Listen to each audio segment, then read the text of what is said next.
హైదరాబాద్ లో ముసురు వాతావరణం కమ్ముకుంది. ఇవాళ కూడా రాష్ట్ర వ్యాప్తంగా వర్షాలు కురిసే అవకాశం కనిపిస్తోంది. సముద్ర మట్టానికి 0.9 కిలోమీటర్ల ఎత్తులో ఆవర్తనం కొనసాగుతుందని వాతావరణ శాఖ తెలిపింది. ఆవర్తనానికి సమాంతరంగా ద్రోణి కొనసాగుతుందని వెల్లడించింది. ఇవాళ తెలంగాణలోని 23 జిల్లాల్లో ఉరుములు మెరుపులతో వర్షాలు కురిసే అవకాశం ఉందని వెల్లడించింది.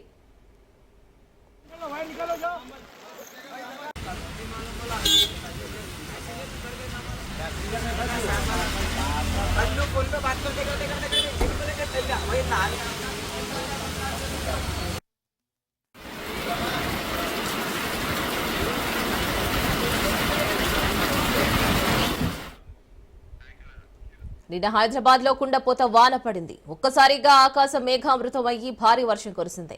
దీంతో రోడ్లు జలమయమయ్యాయి. రోడ్లపై వాహనాలు నిదానంగా సాగాయి. కొన్ని ప్రాంతాల్లో డ్రైనేజీలు పొంగిపొర్లాయి.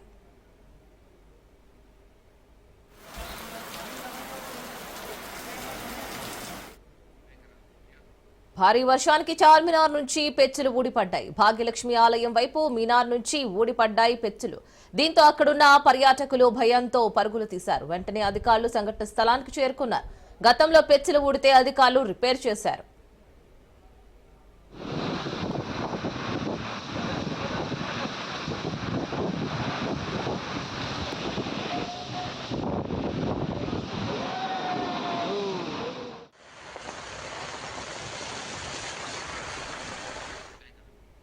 ఖైరతాబాద్ నుంచి పంజాగుట్ట వైపు వెళ్లే రహదారిపై భారీ వృక్షం కూలి కారుపై పడింది.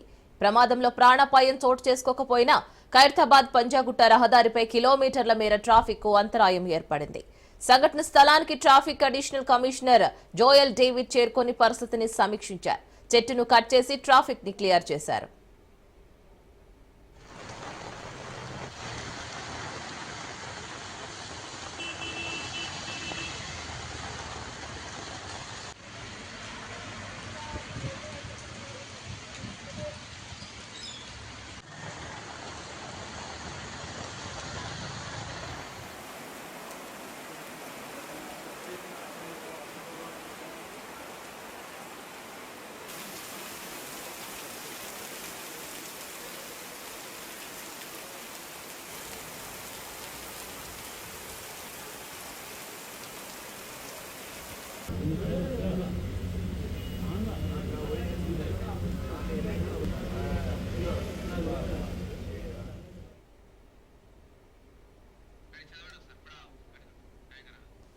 హైదరాబాద్ లో ముసురు వాతావరణం కమ్ముకుంది.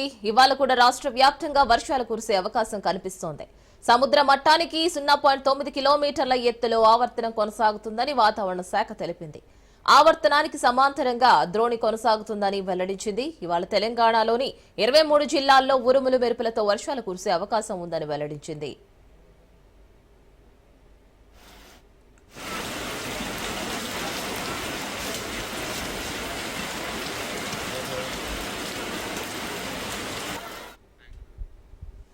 నిన్న హైదరాబాద్ లో కుండపోత వాన పడింది. ఒక్కసారిగా ఆకాశం మేఘావృతం అయ్యి భారీ వర్షం కురిసింది.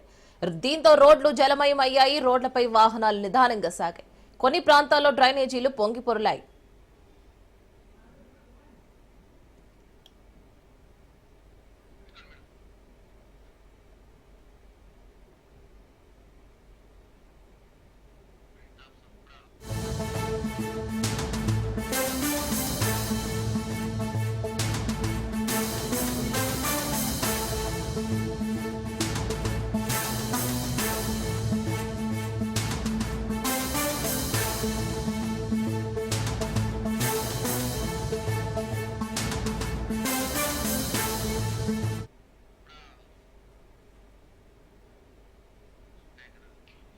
బ్రేకింగ్ న్యూస్ చూస్తున్నాం. కంచె గచ్చిబౌలి భూముల వివాదంపై ప్రభుత్వం కమిటీ ఏర్పాటు చేసింది. డిప్యూటీ సీఎం బట్టి విక్రమార్క, మంత్రులు శ్రీధర్ బాబు, పొంగులేటితో కమిటీ ఏర్పాటు చేసింది ప్రభుత్వం. హెచ్సియు విద్యార్థులు ప్రజా సంఘాలతో కమిటీ సంప్రదింపులు జరపనుంది. ఇక కమిటీ ఏర్పాటు చేస్తూ సీఎం రేవంత్ రెడ్డి ట్వీట్ చేశారు.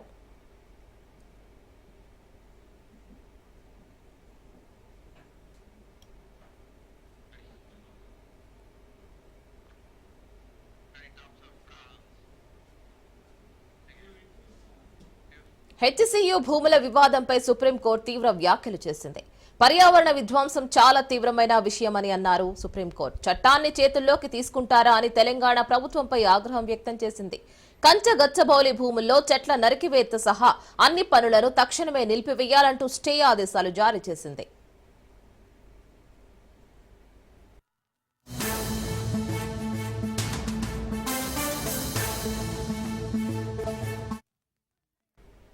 వరుసగా 3 రోజులు సెలవు రావడంతో పోలీసుల సాయంతో హెచ్సియు భూముల్లో పెద్ద ఎత్తున చెట్లు నరికివేశారని సుప్రీంకోర్టుకు ఫిర్యాదు చేరింది.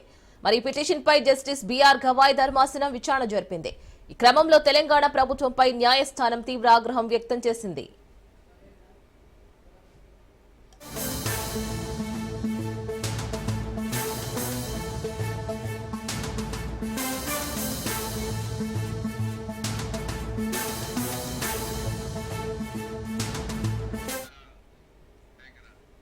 అంత అత్యవసరంగా చెట్లను నరకాల్సిన పరిస్థితి ఎందుకు వచ్చింది? సిఎస్జిహెచ్ఎంసీ కమిషనర్ ఏం చేస్తున్నారు? పర్యావరణ విధ్వంసంపై సుప్రీంకోర్టు ఉత్తర్వులు ఉన్నప్పటికీ ఇలా ఎలా చేస్తారంటూ ఆగ్రహం వ్యక్తం చేసింది. అవసరమైతే సీఎస్పై తీవ్ర చర్యలు తీసుకుంటామంటూ ఇక తదుపరి ఆదేశాలు ఇచ్చేదాకా అన్ని పనులు నిలిపివేయాలని ఆదేశించింది. ఒకవేళ ఉల్లంఘనలు గనక జరిగితే సీఎస్దే బాధ్యత అని జస్టిస్ గవాయ్ స్పష్టం చేశారు.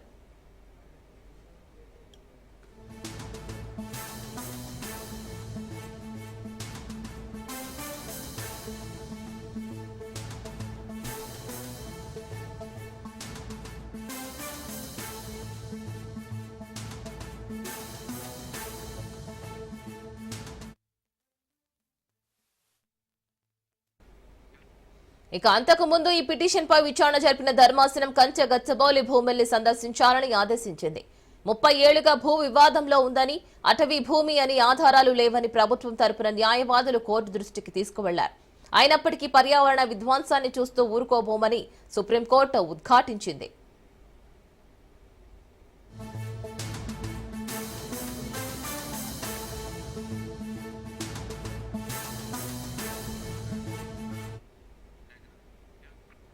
మరోవైపు హెచ్సియు భూములపై సుప్రీంకోర్టులో స్టే విధించడంతో విద్యార్థులు సంబరాలు చేసుకున్నారు. కోర్టు స్టే రావడంతో భారీ వర్షాన్ని సైతం లెక్క చేయకుండా యూనివర్సిటీ గేట్ ముందు విద్యార్థులు సంతోషంగా సంబరాలు చేసుకున్నారు.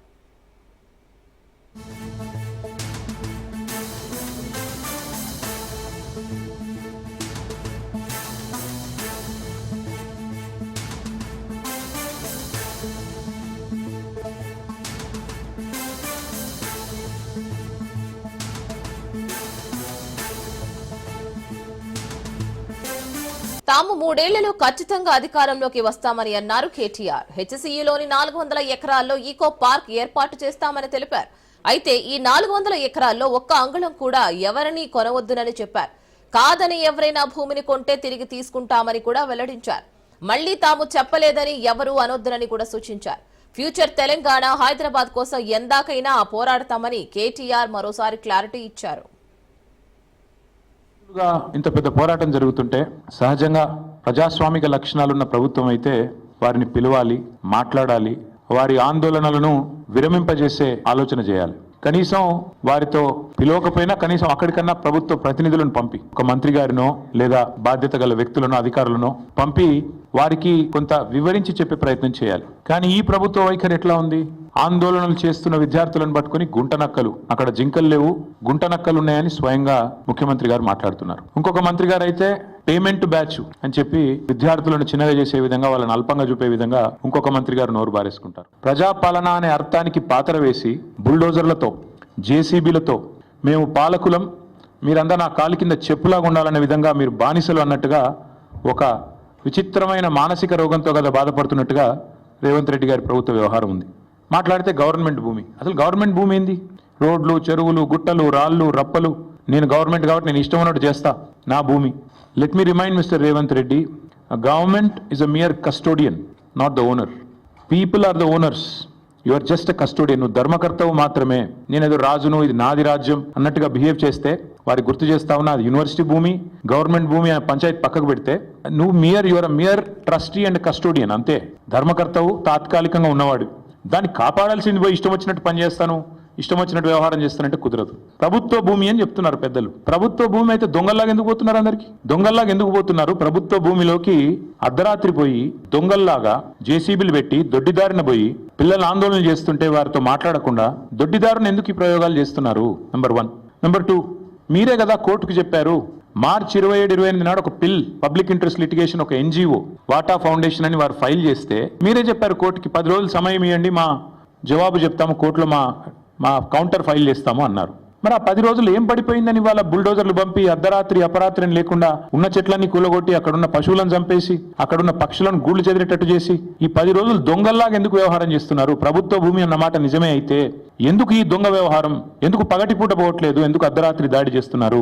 మా పార్టీ తరఫున మేము మాటిస్తున్నాం, 3 ఏళ్లలో మేము ఖచ్చితంగా మళ్ళీ ప్రభుత్వంలోకి వస్తున్నాం. ప్రభుత్వంలోకి వచ్చిన తర్వాత మేము ఆ 400 ఎకరాలని మొత్తం హైదరాబాద్ లో, మొత్తం తెలంగాణలోనే అతి పెద్ద ఈకో పార్క్ గా ఏర్పాటు చేస్తాము. ఇప్పుడే నేను స్పష్టంగా చెప్తా ఉన్నా, ఈ రోజు ఎవరైనా రేవంత్ రెడ్డి విసిరే బిస్కెట్ల కాశపడి, రేవంత్ రెడ్డి చెప్పే మాటల కాశపడి ఆ ల్యాండ్ 1 ఇంచ్ ఎవరన్నా కొనుక్కున్నా మళ్ళా కుండ బదులు కొట్టినట్టు చెప్తున్నా, మమ్మల్ని తర్వాత అనొద్దు. ఖచ్చితంగా ప్రతి ఇంచ్ తిరిగి వెనక్కి తీసుకుంటాము. ఒక అద్భుతమైన ఈకో పార్క్, ఎట్లా అయితే ఒక సెంట్రల్ పార్క్ ఉంటుందో మన్హాటన్ లో, ఆ స్థాయిలో ఒక అద్భుతమైన ఈకో పార్క్ ను హైదరాబాద్ ప్రజలకి గిఫ్ట్ గా అందిస్తాము. అటు సెంట్రల్ యూనివర్సిటీ విద్యార్థులకు ఆ గిఫ్ట్ గా ఉంటుంది, హైదరాబాద్ ప్రజలకు కూడా ఇది ఒక గిఫ్ట్ గా. పార్టీ మారిన ఎమ్మెల్యేల వ్యవహారంపై సుప్రీంకోర్టులో విచారణ జరిగింది. 10 మంది ఎమ్మెల్యేలపై దాఖలైన అనర్హత పిటిషన్లపై స్పీకర్ నిర్ణయం తీసుకోకపోవడాన్ని కేటీఆర్ అండ్ కౌశిక్ రెడ్డి సుప్రీంకోర్టులో సవాల్ చేశారు. దీంతో తెలంగాణ స్పీకర్ కార్యదర్శి తరపున న్యాయవాది అభిషేక్ మను సింఘ్వి వాదనలు వినిపించారు. కౌశిక్ రెడ్డి తరపున ఆర్యమా సుందరం వాదించారు.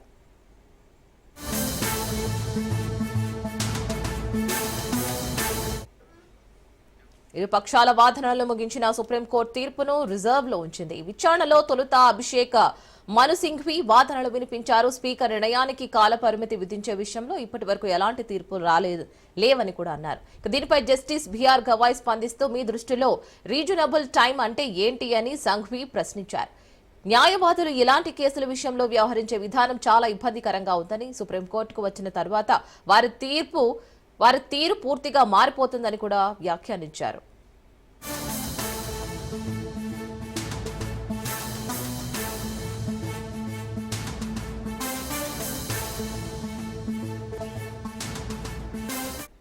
బీఆర్ఎస్ పాలనలో ప్రభుత్వ ఆస్తుల ధ్వంసంపై తాము చర్చకు సిద్దమని అన్నారు TPCC chief Mahesh Kumar Goud. BRS హయాంలో హైదరాబాద్ చుట్టుపక్కల ఉన్న ప్రభుత్వ భూములను వారి అనుబంధ సంస్థలకు కేటీఆర్ కట్టబెట్టారని ఆరోపించారు.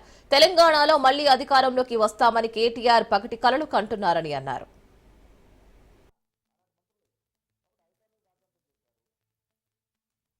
అన్యాక్రాంతమైనటువంటి ప్రభుత్వ భూములు మొత్తం వెనక్కి తీసుకోవాలని సదుద్దేశంతో హైదరాబాద్ తీసుకొచ్చాం కదా, దాన్ని కూడా అవాస్పాలు చేసే ప్రయత్నం చేశారు. ఎందుకంటే హైదరాబాద్ సంపూర్ణంగా విజయవంతమైతే పోయే భూములను టీఆర్ఎస్ నాయకులే కదా, ఆనాటి మంత్రులే.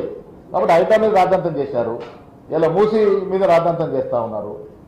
రాష్ట్రాన్ని సమూలంగా డిస్టర్బ్ చేస్తూ అభివృద్ధికి అడ్డుపడుతున్నటువంటి వ్యక్తులు బీఆర్ఎస్ నాయకులు, బీజేపీ నాయకులు.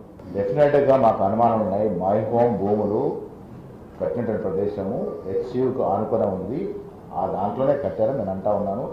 దాంతోపాటు వారు ఇచ్చిన రోడ్ ఏదైతుందో హెచ్సియు క్యాంపస్ నుండే రోడ్ ఇచ్చారు, 100 ఫీట్స్ రోడ్. ఎట్లా ఇస్తారు, ఏ రకంగా ఇచ్చినారు అప్పుడు కేటీఆర్? దాని మీద మాట్లాడండి ఫస్ట్. డెఫినెట్గా ఇప్పుడు చర్యలు అనేవి ఏదైనా కాళేశ్వరం మీద విచారణ జరుగుతూ ఉంది. మీకు మాకు అందరూ తెలుసు కాళేశ్వరంలో విపరీతమైన అవినీతి జరిగిందని. బట్ చర్య తీసుకోవడానికి కాంక్రీట్ ఎవిడెన్స్ కావాలి, డాక్యుమెంట్ కావాలి. నేను అందుకే ముఖ్యమంత్రి గారిని ఆ రోజు నేను గాంధీ భవన్లో చెప్పాను, సమూలంగా దీని మీద విచారణ జరపాలి. హెచ్సియు భూములు ఎక్కడెక్కడికి అన్యాక్రాంతమైనయో సమూలంగా విచారణ జరపాలి. హెచ్సియు భూములు అన్యాక్రాంతమైన దాని మీద మాట్లాడతలేదు, కానీ హెచ్సికి సంబంధం లేకుండా ప్రభుత్వ భూమి మీద మీరు మాట్లాడుతూ ఉన్నారు.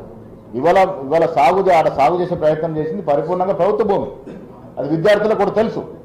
పగటి కాలను కంట్రోల్ కేటీఆర్ గారు, నేను చాలా సందర్భాలు చెప్పాను, ఇవాళ ఢిల్లీ వేదిక చెప్తా ఉన్నారు, వచ్చే రోజుల్లో రాజకీయ ముఖ చిత్రంలో బీఆర్ఎస్ పార్టీ ఉండదు. కాంగ్రెస్ పాలనలో తెలంగాణ అభివృద్ధి తిరోగమనం దిశలో పయనిస్తుందని మాజీ మంత్రి హరీష్ రావు అన్నారు. కట్టాలు మండలం కేంద్రంలో ఆయన పర్యటించారు. హెచ్సీఈలో వన్యప్రాణులు రోధిస్తుంటే సీఎం రేవంత్ రెడ్డికి చీమ కుట్టినట్లు కూడా లేదని విమర్శించారు. రాష్ట్రంలో మాజీ ముఖ్యమంత్రి కేసీఆర్ రాష్ట్ర జీడీపీ పెంచితే ప్రస్తుత ముఖ్యమంత్రి రేవంత్ రెడ్డి రాష్ట్రంలో గుండాయిజాన్ని పెంచుతున్నాడని, రాష్ట్రంలో రోజు రోజుకు శాంతి భద్రతలు అదుపులో లేకుండా పోయాయని విమర్శించారు.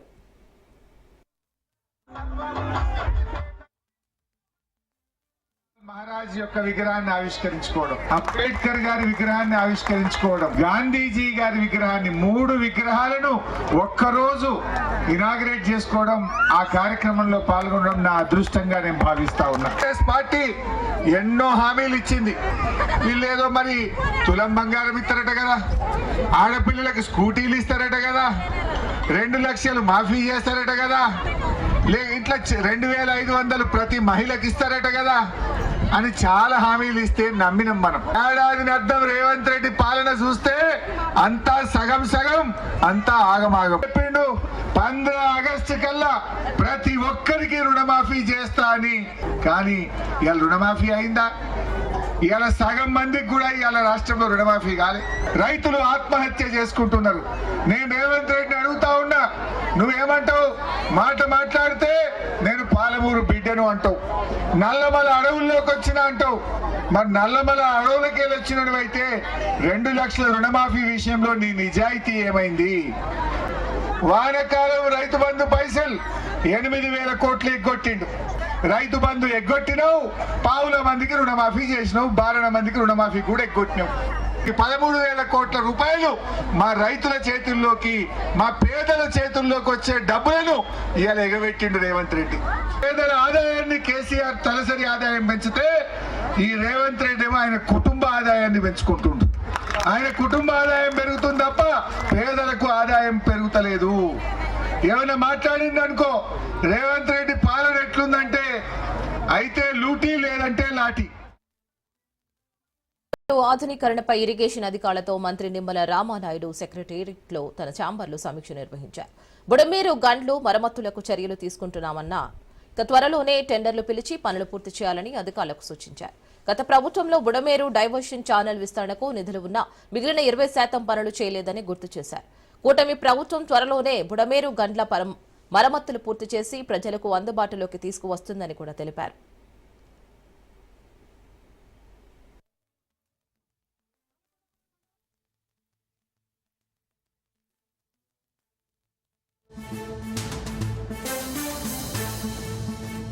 వక్ఫ్ సవరణ బిల్లు రాజ్యాంగ విరుద్ధమన్నారు వైఎస్ షర్మిల. అది భారతదేశ ఐక్యతపై జరిగిన దాడిగా అభివర్ణించారు ఆమె.